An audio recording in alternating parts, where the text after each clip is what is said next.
सिल्स पाउँदिन। अब यिनले मलाई गर्न बाँकी भनेको गोली हान्ने हो, म तयार छु। यसै पनि बिच सडकमा एकजना मान्छेलाई गोली हानेर मारेको पापा पिछ सरकार होइन अस्ति भर्खरै।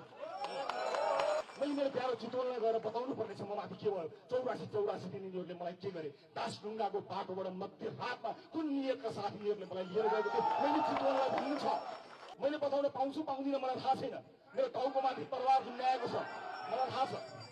तर म चितवनलाई बताउन चाहन्छु, आगामी शनिबार, आउने शनिबार म चितवन जाँदैछु। सरकार कसरी ढल्यो, कसले ढलायो, के षड्यन्त्र भए, कसको हातमा हतकडी लाग्नु पर्ने थियो, कसको हातमा हतकडी लाग्नु पर्ने थिएन, यो कुरा सबै चितवनलाई बताउन चाहन्छु, इमान्दारीपूर्वक बताउन चाहन्छु। रवि लामिछाने किस्तीमा आएको प्रधानमन्त्रीको पद त्यागेर कहिले हुन मन्जुर भएको मान्छे हो।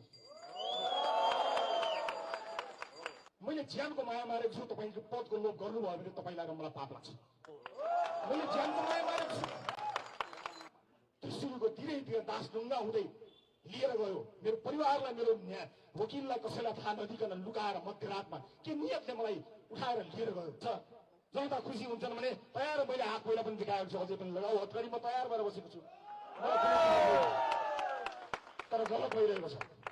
जो व्यवस्थाप्रति प्रतिबद्ध भएर आएको छ, जसले परिवर्तनलाई स्वीकार गरेर आएको छ, त्यसमाथि यो किसिमको अन्याय र अत्याचार जुन सरकारले गरेको छ, सडकमा उभिएको आक्रोश राजालाई विश्वास गरेर आएको आक्रोश मात्र होइन, यिनीहरूले दण्डित गर्नुपर्छ। जसले दण्डित गरे पनि हुन्छ भनेर आएको। मलाई थाहा छैन बाहिर आएका मानिसहरू कति राजावादी हुन्, कतिले राजालाई मानेर आएका हुन्, मलाई थाहा छैन।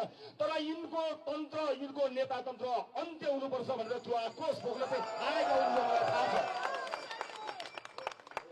यही चाहिँ मलाई थाहा छ। उपस्थित आमा बुवा दाजुभाइ दिदीबहिनीहरू, अब हामीसँग धेरै उपाय छैन। हामी हिंसात्मक आन्दोलन गर्न चाहदैनौँ। राजपाले पोखरामा आन्दोलन गर्यो, तिमीहरू पनि उस्तै हो भनेर कसैले भने, उस्तै होइन। मानवाधिकारवादीहरूले आएर मलाई भनेका थिए तपाईँहरूले गर्नुभएको आन्दोलनबाट पोखरामा एउटा पाठ पनि छैन, यस्तो पो आन्दोलन। तर घुसपेट भयो हाम्रो आन्दोलन पनि हामीले देख्यौँ।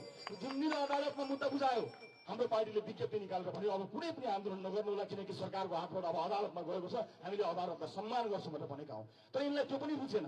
के रुच्छ यिनीहरूलाई? व्यवस्थाको पक्षमा बसेर निर्वाचनका माध्यमबाट 21 जना सांसदहरू लिएर आउँदा यिनीहरूलाई रुचेको छैन, पचेको छैन। मैले धेरै कुरा भन्नु